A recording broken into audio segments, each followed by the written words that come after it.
தேவனே, இன்று என்னை உருமாற்றும். ஜூன் மாதம் 9ஆம் தேதி. பலவீனங்கள் இயலாமைகள் அல்ல. ஆதியாகமம் 32:26. நீர் என்னை ஆசீர்வதித்தால் ஒழிய உம்மை போக விடேன் என்றான். வாசிக்க வேண்டிய பகுதி எரேமியா 32ஆம் அதிகாரம் 22 முதல் 32 வரை. அவர்களுடைய பிதாக்களுக்கு நீர் கொடுப்பேன் என்று ஆணையிட்ட பாலும் தேனும் ஓடிய தேசமாயிருக்கிற இந்த தேசத்தை அவர்களுக்கு கொடுத்தீர். அவர்கள் அதற்குள் பிரவேசித்து அதை சுதந்தரித்து கொண்டார்கள். ஆனாலும் அவர்கள் உமது சத்தத்துக்கு செவி கொடாமலும் உமது நியாய பிரமாணத்தில் நடவாமலும் செய்யும்படி நீர் அவர்களுக்கு கற்பித்தது ஒன்றையும் செய்யாமலும் போனார்கள்.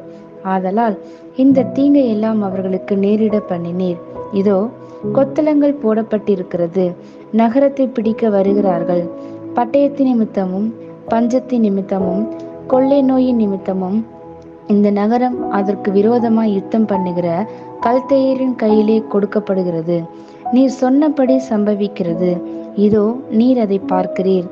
கர்த்தராகிய ஆண்டவரே, நகரம் கல்தேயரின் கையிலே கொடுக்கப்படுகிறதாயிருந்தும் தேவரீர் என்னை நோக்கி, நீ உனக்கு ஒரு நிலத்தை விலைக்கிரயமாக கொண்டு அதற்கு சாட்சிகளை வை என்று சொன்னீரே என்றேன். அப்பொழுது கர்த்தருடைய வார்த்தை எரேமியாவுக்கு உண்டாகி, அவர், இதோ, நான் மாம்சமான யாவருக்கும் தேவனாகிய கர்த்தர். என்னாலே செய்யக்கூடாத அதிசயமான காரியம் ஒன்று உண்டோ? ஆதலால் இதோ, நான் இந்த நகரத்தை கல்தேயரின் கையிலும் பாபிலோன் ராஜாவாகிய நேபுகாத் நேச்சரின் கையிலும் ஒப்பு கொடுக்கிறேன். அவன் இதை பிடிப்பான் என்று கர்த்தர் சொல்லுகிறார். இந்த நகரத்துக்கு விரோதமாய் யுத்தம் பண்ணுகிற கல்தேயர் உட்பிரவேசித்து இந்த நகரத்தை தீக்கொளுத்தி இதை சுட்டெரிப்பார்கள்.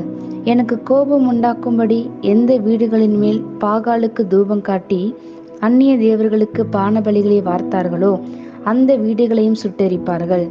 இஸ்ரவேல் புத்திரரும் யூதா புத்திரரும் தங்கள் சிறு வயது முதல் என் பார்வைக்கு பொல்லாப்பானதையே செய்து வந்தார்கள். இஸ்ரவேல் புத்திரர் தங்கள் கைகளின் செய்கையினாலே எனக்கு கோபத்தையே உண்டாக்கி வந்தார்கள் என்று கர்த்தர் சொல்லுகிறார். அவர்கள் இந்த நகரத்தை கட்டின நாள் முதற்கொண்டு இந்நாள் வரைக்கும் அது எனக்கு கோபம் உண்டாகவும் எனக்கு உக்கிரம் உண்டாகவும் நான் அதை என் முகத்தை விட்டு அகற்றுகிறதற்கு ஏதுவாகவும் இருந்தது. எனக்கு கோபம் உண்டாகும்படிக்கு இஸ்ரவேல் புத்திரரும் யூதா புத்திரரும் அவர்கள் ராஜாக்களும் அவர்கள் பிரபுக்களும் அவர்கள் ஆசாரியர்களும் அவர்கள் தீர்க்கதரிசிகளும் யூதாவின் மனுஷரும் எருசலேமின் குடிகளும் செய்த எல்லா பொல்லாப்பி நிமித்தமும் இப்படி நடக்கும்.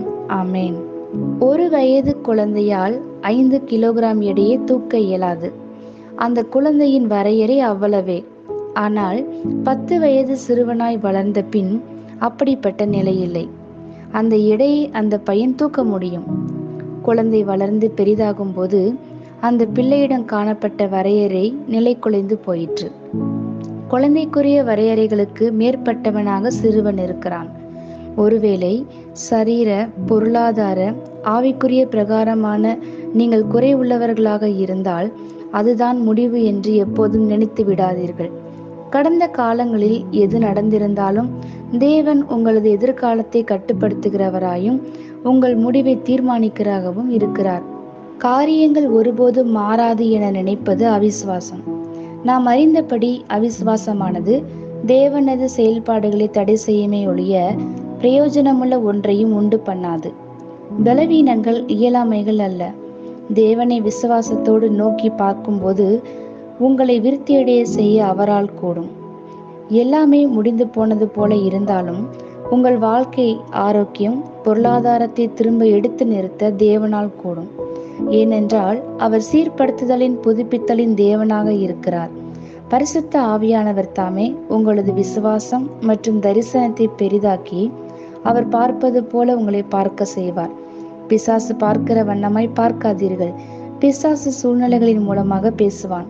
ஆனால் தேவனோ தம் வார்த்தையின் மூலமாகவே பேசுவார். அவருடைய வார்த்தை உறுதிப்படுத்தப்பட்ட சத்தியம். அதிலே வாதிடவோ விவாதிக்கவோ சந்தேகப்படவோ ஒன்றுமில்லை. தேவன் வைத்திருக்கிற சகலத்தையும் பெற நாம் தரிசனம் பெரிதாகவும் சிந்தனை பெரிதாகவும் ஜெபங்கள் வல்லமையாகவும் இருப்பது அவசியம். ஆமேன். இந்த வார்த்தைகளினால் நீங்கள் ஆசீர்வதிக்கப்பட்டீர்கள் என்று நாங்கள் நம்புகிறோம்.